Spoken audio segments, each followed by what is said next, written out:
Ki je danes določila najvišjo dovoljeno tarifno postavko za variabilni del cene toplote za gospodinjstva, in sicer 98,7 evra na megavatno uro, ki bo veljala od 1. januarja do 30. aprila. Kaj to pomeni za največjo od teh občin, mariborsko, pa Jana Ujčič? Več kot 13.400 gospodinjstev je v Mariboru priključenih na daljinsko ogrevanje Energetike Maribor, kjer je zemeljski plin glavni energent. Prvotna napoved, da se bo zaradi podražitve zemeljskega plina variabilni del položnice za gospodinjstva dvignil za 78%, je seveda vznemirila številne. Niste vseeno, ker je to dosti. To je ogromno, mislim, za nas sploh, ko imamo male pokojnine.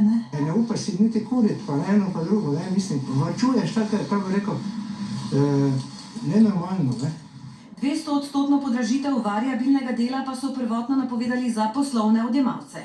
In med nje spadajo tudi vrtci in šole.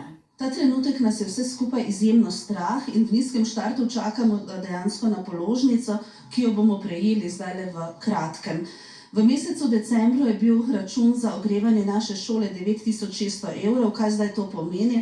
Glede na napovedane podražitve, torej naj bi se naše položnice dvignile na cirka 24.000 evrov. Tudi v Energetiki Maribor so na vlado poslali pozive po zamejitvi cene toplote, prav tako so sami naredili še dodatne izračune, ali kot je pred sejo vlade povedal direktor. In si pravzaprav upam napovedati, da bodo cene, ki smo jih sicer objavljali v komunikacijah z javnostmi, nekoliko nižje. Nekoliko, koliko ne vem, vam danes ne znam odgovoriti, ker se cenovna politika dnevno spreminja.